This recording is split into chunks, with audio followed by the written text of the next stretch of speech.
Let's gain this grain, let's eat this wheat, let's get this bread. Ayo review family, keep it high, keep it tight. My name is Jay Morris, a review guy, and I'm back again to bring you another video. Hope your tonsils are doing well. And today I'm going to be checking out the brand new Ovaryrot album entitled Non-Flesh Scarring. So Ovaryrot has actually been around since 2007, and they pride themselves as being an experimental Deathgrind band. They are comprised of Brady as well as Ulf, and you might know Ulf from Miscarriage, the band that I've reviewed a couple times, big supporter of the channel, Appointed Crucifixion, and Brady, I'm not really familiar with his work in the past, but I did go back and check out some of their earlier material prior to this album's release because I was very interested and I wanted to check it out, and especially considering experimental Deathgrind was a term that I felt like could not really go together. Deathgrind is usually a genre that is very just black and white. You can see what's on the walls and the ceiling and the roof, and you can see what's under the rug and what's outside and what's a state away or whatever. It's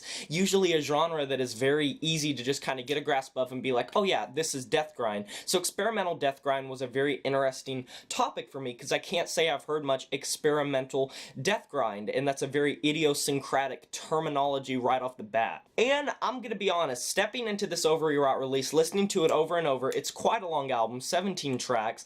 I am not disappointed whatsoever, and in my opinion, this outdoes the past two Miscarriage albums that I've heard. In my opinion, experimental Deathgrind is a very apt term to describe this, and not only that, but I think that this is a much more diverse project than Miscarriage. Now, this is coming from someone who does enjoy both projects.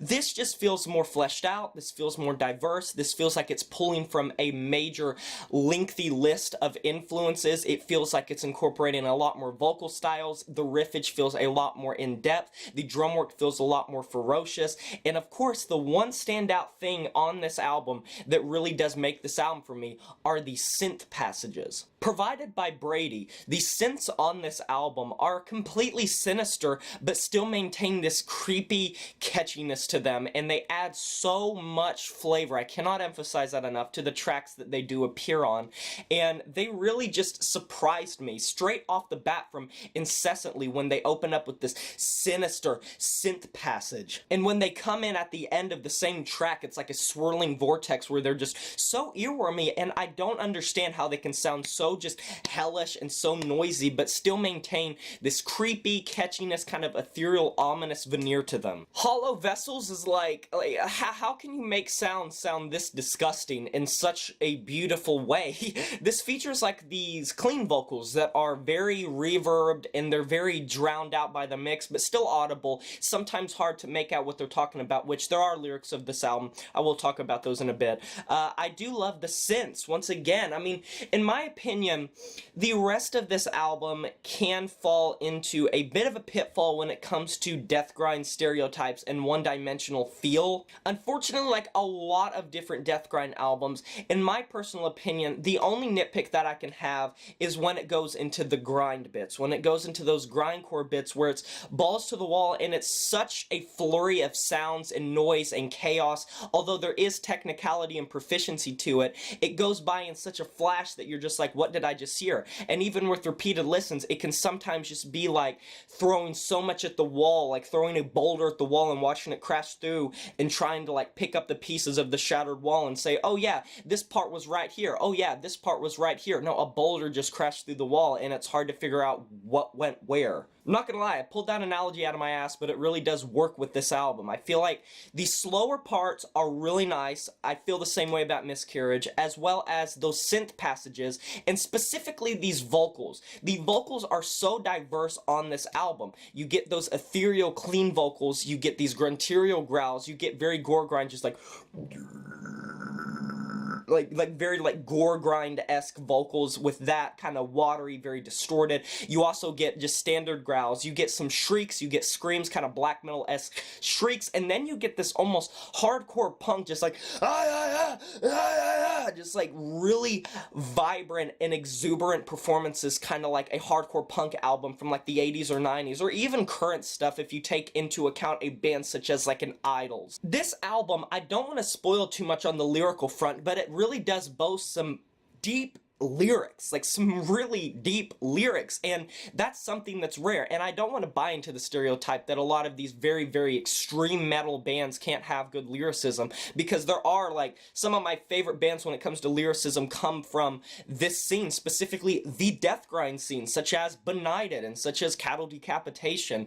Deathgrind bands can really come through with some great lyricism, and I love the lyrical topics that this album encompasses, talking about life, talking about kind of depression, talking about how you're like continuing to go on and kind of like the ruination of your life and trying to just pick up the pieces and stay whole even though the world's just telling you not to. And you can really get that vibe straight away from that opening track, Incessantly, if you're reading along with the lyrics. Like, despite everything, I remain alive, trudging through the ruin that's become my life. I love that opening line so much. It's so powerful. And if you're just hearing these vocals with this instrumentation, it's not going to sound like much, but I highly suggest to check out the lyrics if you're going to check out this album. Yeah, in my opinion, this is better than the previous two Miscarriage albums, although I do enjoy those albums quite a bit. And Ovaryrot, I'm excited to see what this duo is going to do.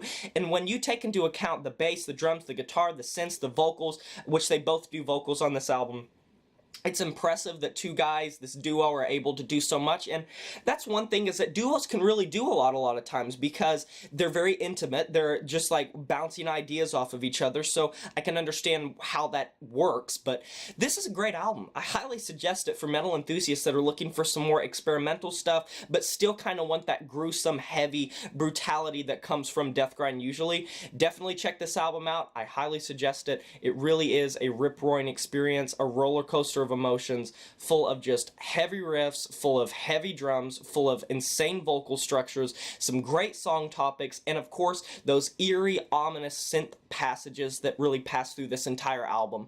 So I'm going to be giving this album an 8 out of 10, and that's a wrap. Be sure to like, comment, and subscribe on this video if you enjoyed it, and smash that notification bell to be notified of my future uploads. I'll talk to you guys next time. Worst to Best Albums is coming. I just wanted to give that little update for those of you that are still here, because I am working very hard on that series, and I'm hoping to release like a couple right in a row so I don't get behind on them. Anyways, I'll talk to you guys next time, but until then, my name is Jay Morris, a review guy, and I'm signing off saying farewell.